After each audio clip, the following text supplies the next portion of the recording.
जिस उपदेश से राम जी को राजकुमार भगवान राम बने, वो उपदेश आप सुन रहे हैं। कितना ऊंचा ग्रंथ है। इसको वाल्मीकि रामायण भी बोलते, योग वशिष्ठ महारामायण भी बोलते।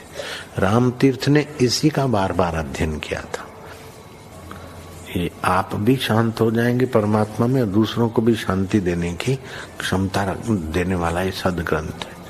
इसको वेदांत का सिद्धांत ग्रंथ बोलते हैं। दूसरे होते प्रक्रिया ग्रंथ। ये करके फिर कब वो आचार्य बनो तब समझो, ये तो थोड़ा पढ़ो और फिर वही सिद्धांत की बात। तो बार बार योग वशिष्ठ महारामायण विचारने योग। ओम श्री सद्गुरु परमात्मने नमः। शिव जी बोले, हे मुनीश्वर, मोह रूपी गड्ढे में जीव रूपी हाथी फंसा है और भाव अभाव से सदा चलायमान होता है। जैसे जल में तरण बहता है, वैसे ही असार रूप संसार में विकार संयुक्त जीव राग द्वेष से तपता रहता है, शांति कभी नहीं पाता। जैसे जत्थे से बिछड़ा मृग कष्ट पाता है, वैसे ही आवरण रूप जन्म मरण से जीव कष्ट पाता है और अपने संकल्प से आप ही भय पाता है। जैसे बालक अपनी परछाई में वैताल की कल्पना कर आप ही भय पाता है, वैसे ही जीव अपने संकल्प से आप ही भयभीत होता है और संकट में पड़ता है। आशा रूपी फांसी में बंधा हुआ जीव कष्ट पर कष्ट पाता है और कर्मों को करके संतप्त हुआ अनेक जन्म पाता है और भयातुर रहता है। बालपन में महादीन और परवश होता है। यौवन की अवस्था में कामादि के वश हुआ स्त्री में रत रहता है और वृद्ध अवस्था में चिंतामग्न होता है। जब मृतक होता है तब कर्मवश फिर जन्म लेता और गर्भ में दुख पाता है। फिर बालक, यौवन, वृद्ध और मृतक अवस्था को पाता है। स्वरूप से गिरा हुआ जीव इसी प्रकार भटकता है, कदापि स्थिर नहीं रहता। हे मुनीश्वर,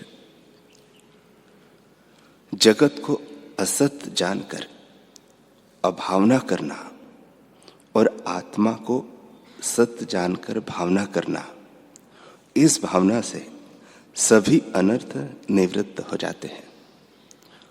पर यह और किसी उपाय से नहीं प्राप्त होता, अपने आप ही प्राप्त होता है और अनादि ही सिद्ध है। जब जीव आत्मा की ओर भावना करता है तब सब भ्रम मिट जाते हैं, और जब अनात्म भावना होती है तब उसका पाना कठिन होता है। जो यत्न के साथ है सो यत्न बिना नहीं पाया जाता। आत्मा निर्विकल्प, अद्वैत और सबसे अतीत है। उसे आत्म अभ्यास बिना कैसे पा सकते हैं? आत्म तत्व परम स्वच्छ, एक, तेज का भी प्रकाश, सर्वगत, निर्मल, नित्य, सदा उदित रूप, शक्ति रूप, निर्विकार और निरंजन है। स्थावर जंगम रूप से जो कुछ जगत है, सबका साक्षी रूप होकर आत्म तत्व स्थित है और दीपक की तरह सबको प्रकाशित करता है। आप सर्वक्रियातीत है, पर उसी से सब कार्य भी सिद्ध होते हैं।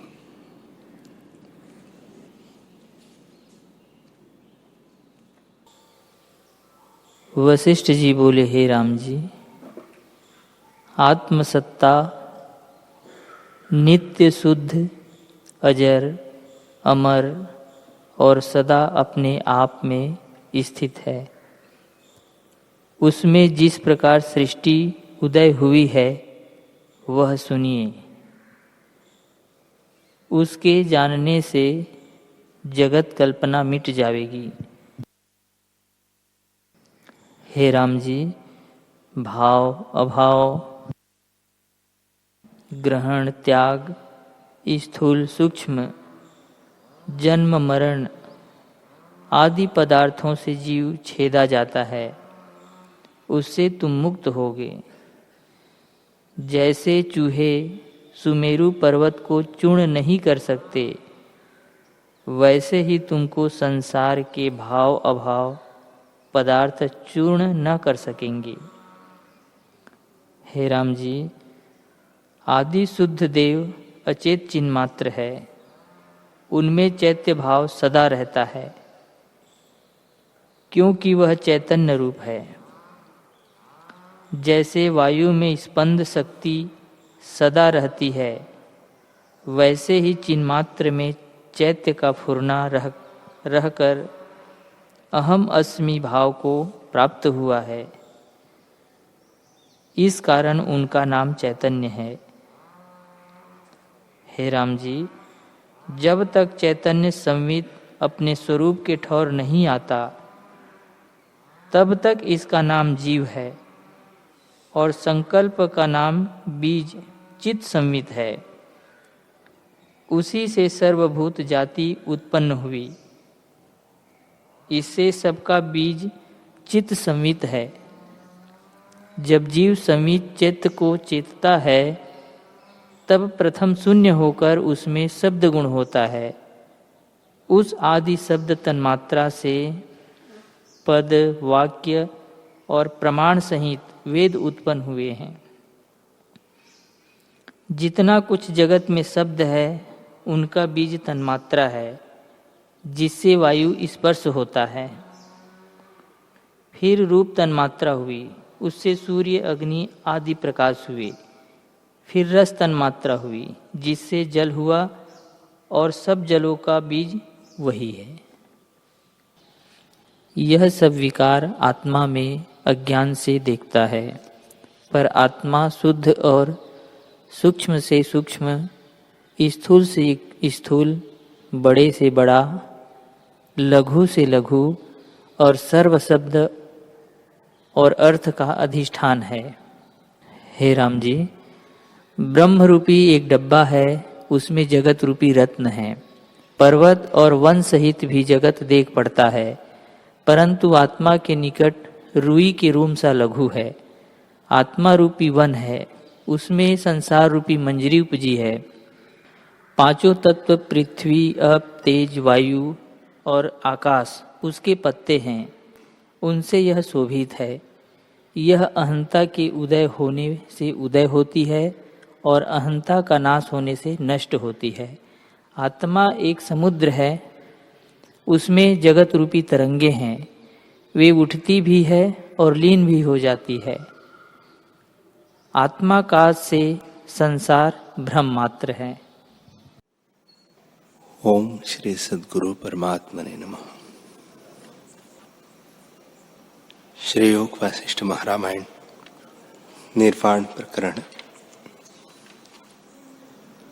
सर्ग 68। श्री वशिष्ठ जी बोले, हे रामचंद्र जी, आकाश और पृथ्वी जो ऊर्ध्व और अधरूप दो कमल हैं, उनके मध्य में स्पंद रूपिणी कुंडलिनी शक्ति स्थित है। वह जीव कलापुर्यष्ट का अनुभव रूप अति प्रकाशमान सूर्य की तरह हृदय कमल की भ्रमरी है। वह सबका अधिष्ठान आदि शक्ति हृदय कमल में विराजमान है। उस हृदय आकाश में कुंडलिनी शक्ति है, उसमें से कोमल मृत्युरूप स्वाभाविक वायु निकलती है।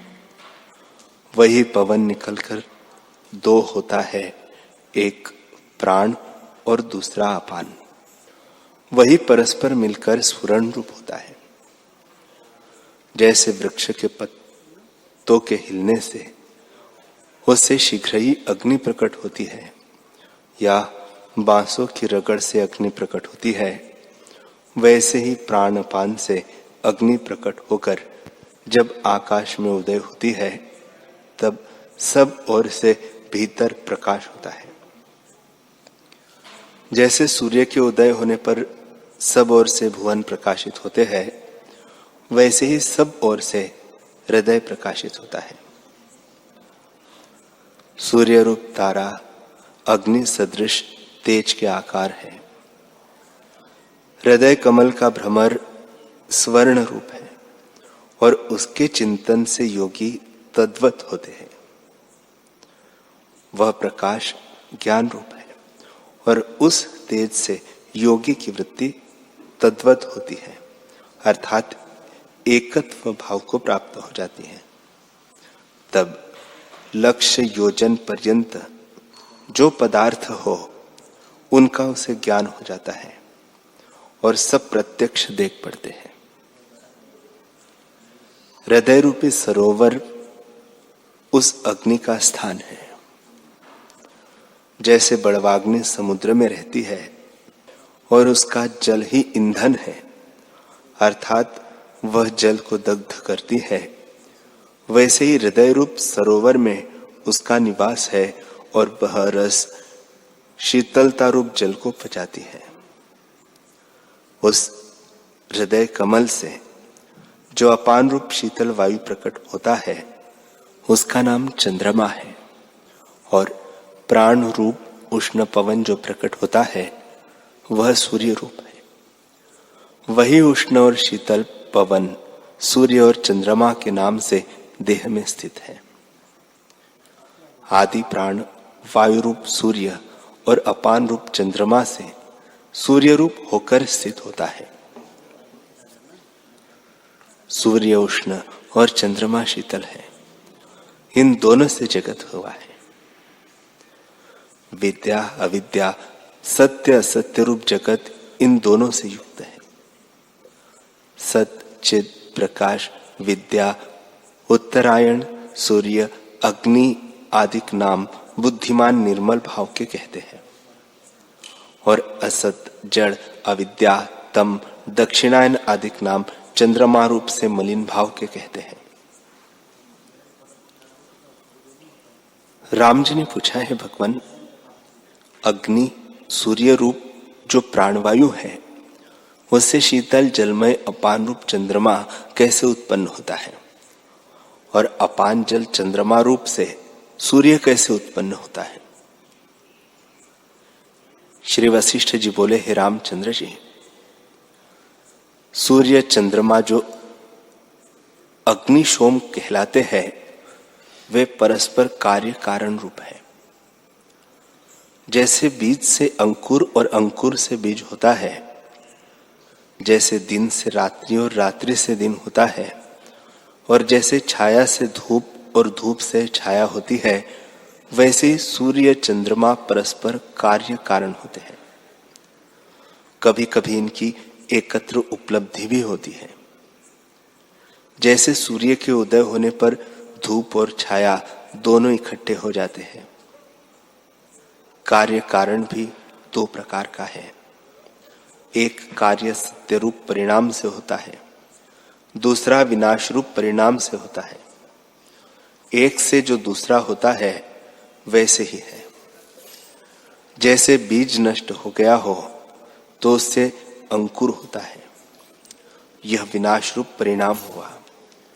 और जैसे मृत्तिका से घट उपजता है वह सत्य रूप परिणाम कहता है। जो कारण कार्य के भाव में भी इंद्रियों से देख प्रत्यक्ष पाइए उसका नाम सत्य रूप परिणाम है। और जो कार्य में इंद्रियों से प्रत्यक्ष नहीं पाया जाता, जैसे दिन में रात्रि और रात्रि में दिन, वह विनाश रूप परिणाम कहता है। जैसे प्रत्यक्ष प्रमाण है वैसे ही अभाव प्रमाण भी है। इससे विनाश भाव भी एक कारण रूप है। युक्तिवादी कहते हैं कि अपने संवित में कर्तव्य नहीं बनता इत्यादि, सो वे इस अर्थ की अवज्ञा करते हैं और अपने अनुभव को नहीं जानते। अनुभव की युक्ति उनको नहीं आती। यह अभाव प्रमाण भी प्रत्यक्ष प्रकट है।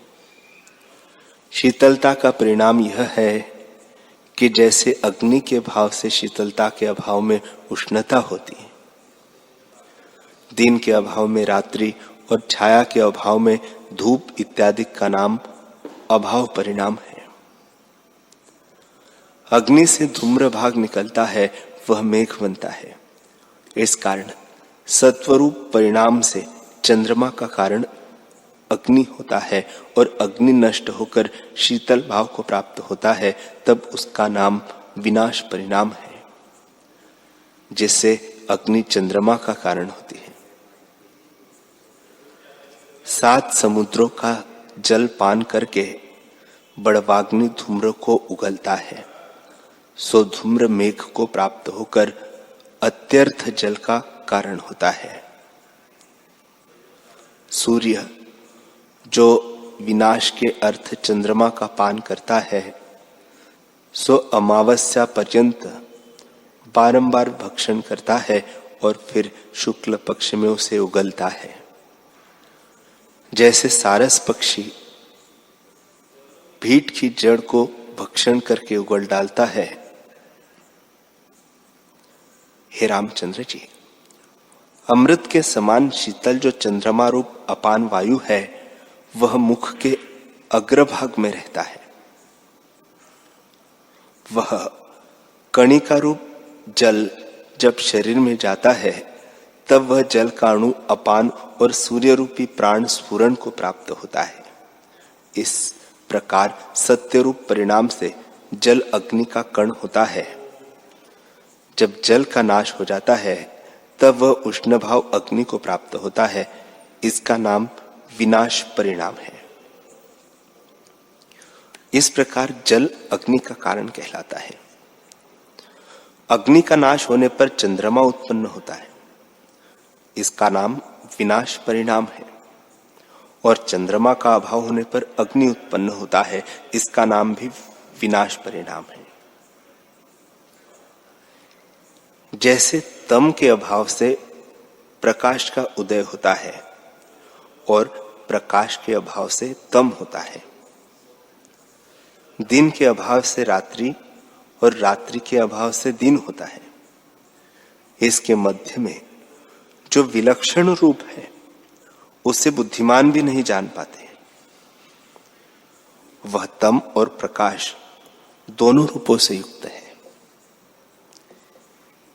इसके मध्य में जो संधि है सो आत्मरूप है। जैसे दिन और रात्रि तम और प्रकाश से पृथ्वी में चेष्टा करते हैं, सो चेतन और जड़ रूप सूर्य और चंद्रमा दोनों रूपों से युक्त है। निर्मल रूप प्रकाश जो चिद्रूप है, उसका नाम सूर्य है और जड़ात्मक तम रूप चंद्रमा का शरीर है। जब निर्मल चैतन्य रूप सूर्य आत्मा का दर्शन होता है, तब संसार के दुख रूप जो तम है वे नष्ट हो जाते हैं। जैसे आकाश में सूर्य के उदय से शाम रात्रि का तम नष्ट हो जाता है। जड़ चंद्रमा रूप देह को जब देखता है, तब चैतन्य रूप सूर्य नहीं भासित होता, असत्य किनाई हो जाता है। और जब चैतन्य की ओर देखता है, तब देह नहीं भासित होता। केवल लक्ष्य में दूसरे की उपलब्धि नहीं होती। केवल चैतन्य पद को प्राप्त होने पर द्वैत से रहित निर्वाण भाव होता है और जड़ भाव को प्राप्त होने पर चैतन्य नहीं भासित होता। इससे संसार के दर्शन का कारण दोनों है। चेतन सूर्य से जड़ चंद्रमा की उपलब्धि होती है और जड़ चंद्रमा से चेतन सूर्य की उपलब्धि होती है। जैसे अग्नि रूप प्रकाश अंधकार के बिना सिद्ध नहीं होता, वैसे ही इन दोनों की संधि बिना आत्मा की उपलब्धि नहीं होती। प्रकाश बिना केवल जड़ की उपलब्धि भी नहीं होती। जैसे सूर्य का प्रतिबिंब जिस दीवार पर पड़ता है, वह दीवार प्रकाश से चमकती है और प्रकाश दीवार से चमकता है, वैसे चित्त जब फुरता है तब जीव को जगत भासित होता है और फुरना जगत से होता है। फुरने से रहित अचैत्य चिन्मात्र निर्वाण है। ऐसे हे रामचंद्र जी, जगत को अग्नि और सोम जानो। चेतन का देह से संबंध है, परंतु जिसका आधिक्य होता है उसकी जय होती है। प्राण अग्नि उष्ण रूप है और अपान शीतल चंद्रमा रूप है। ये दोनों प्रकाश और छाया रूप है। इनको जानना सुख का मार्ग है। हे रामचंद्र जी, जब बाहर से शीतल रूप अपान भीतर को आता है, तब उष्ण रूप प्राण में जाकर स्थित होता है, और जब हृदय स्थान से निकलकर उष्ण रूप प्राण बाहर को 12 अंगुल पर्यंत जाता है, तब अपान जो चंद्रमा का मंडल है उसको प्राप्त होता है। अपान प्राण रूप होकर और प्राण अपान रूप होकर उदय होता है। जैसे दर्पण में प्रतिबिंब पड़ता है, वैसे ही इनका परस्पर आपस में प्रतिबिंब पड़ता है। जहां षोडश कला चंद्रमा को सूर्य ग्रस लेता है, उस मध्य भाव में तुम स्थित हो। जब अपान प्राणों के स्थान में आकर स्थित होता है और प्राण रूप होकर उदय नहीं होता, सो यह शांति रूप भाव है, उसमें स्थित हो। प्राण निकलकर जब मुख से 12 अंगुल पर्यंत बाहर स्थित होता है, और जब तक अपान भाव को प्राप्त होकर उदय नहीं होता, वह जो मध्य भाव है उसी में तुम स्थित हो। मेष आदि जो 12 राशियां है, उनमें एक को त्याग कर दूसरी राशि को जब तक संक्रांति नहीं प्राप्त होती, उसका नाम संक्रांति है। और उनके मध्य में जो संधि है, उसका नाम पुण्यकाल है। वह पुण्यकाल भीतर और बाहर प्राण अपान की संधि के समय में तृणवत है। उस संक्रांतियों में जो वैशाख की त्रिशुवत संक्रांति है, सो शिवरात्रि है। चैत्र की संक्रांति में 13 दिन होते हैं और अस्त की संक्रांति में 13 दिन है। इनका नाम विषुवत है। जहां दिन और रात्रि सम होते हैं और दक्षिणायन और उत्तरायण की जो संधि होती है, इनके भीतर और बाहर भेद को जानो, तब जन्म से रहित होकर परम बोध को प्राप्त हो। हे रामचंद्र जी, उत्तरायण मार्ग योगीश्वरों का है, उससे वे क्रम से मुक्त होते हैं। दक्षिणायन मार्ग कर्म करने वालों का है, इससे वे फिर संसार भागी होते हैं। उनके मध्य में जो संधि है, उसमें स्थित होने से परम पद प्राप्त होता है। श्री वशिष्ठ जी बोले, हे रामचंद्र जी, यह योग की कला मैंने विस्तार से कही। इसमें उत्तम प्रभाव वर्णन हुआ है।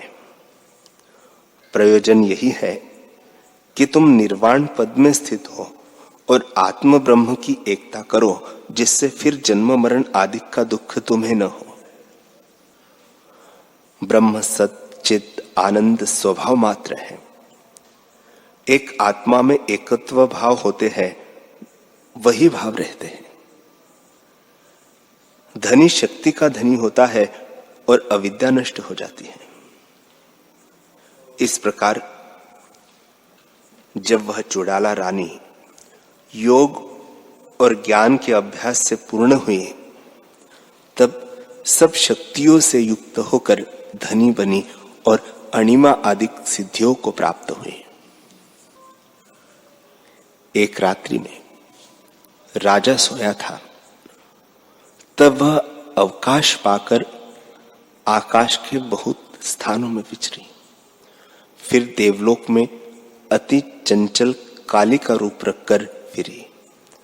फिर मध्य दिशा देवलोक, दैत्यों, राक्षसों, विद्याधरों और सिद्धों के लोकों में होकर सूर्यलोक, चंद्रलोक, मेघमंडल और इंद्रलोक में गई और वहां का कौतुक देखकर फिर नीचे के लोकों में आई। समुद्र में प्रवेश करके फिर अग्नि में प्रवेश कर गई। पवन में पवन रूप हुई और नागलोक की कन्याओं में क्रीड़ा की। फिर वनों, पर्वतों, भूतों, अप्सराओं और त्रिलोकी के मध्य विचरी। इसी प्रकार लीला करके फिर एक क्षण में उसी स्थान में जहां राजा सोया था आई और राजा के समीप सो रही। जैसे भंवरी भंवरा कमलिनी के मध्य में शयन करते हैं, पर राजा ने न जाना कि रानी कहीं गई थी या नहीं गई थी। जब रात्रि बीती और प्रातः काल हुआ, तब राजा ने स्नानशाला में जाकर स्नान कर वेदोक्त कर्म किए और रानी ने भी अपने स्वाभाविक कर्म किए। जैसे पिता पुत्र को मीठे वचनों से उपदेश करता है, वैसे ही रानी ने राजा को धीरे धीरे तत्व का उपदेश किया और पंडितों से भी कहा कि तुम भी राजा को उपदेश करो। बताओ कि यह जगत स्वप्नवत भ्रम है, दीर्घ रोग और दुखों का कारण है। आत्मज्ञान की औषधि से इसका नाश होता है और कोई इसकी औषधि नहीं। इस प्रकार आप भी राजा को उपदेश करती और पंडित लोग भी उपदेश करते थे, परंतु राजा ने वह ज्ञान न पाया और चित्त विक्षेप में पड़ा रहा। राजा ने उस उत्तम पद में विश्राम न पाया जो अपना आप केवल चिद्रूप प्रत्यक आत्मा है। राम जी ने पूछा, हे महामुनि, रानी तो सर्वशक्ति संपन्न थी, योग कला में भी अति चतुर और ज्ञान कला में तद्रूप थी, और राजा भी अति मूढ़ न था। फिर उसकी समझ में रानी का उपदेश क्यों न दृढ़ हुआ? रानी भी उसको प्रीति से उपदेश करती थी, तब क्या कारण था जो वह अपने पद में स्थित न हुआ?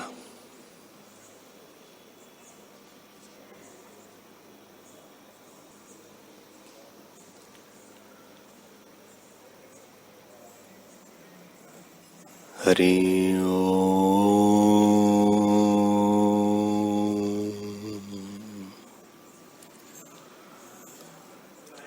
हरि ओम।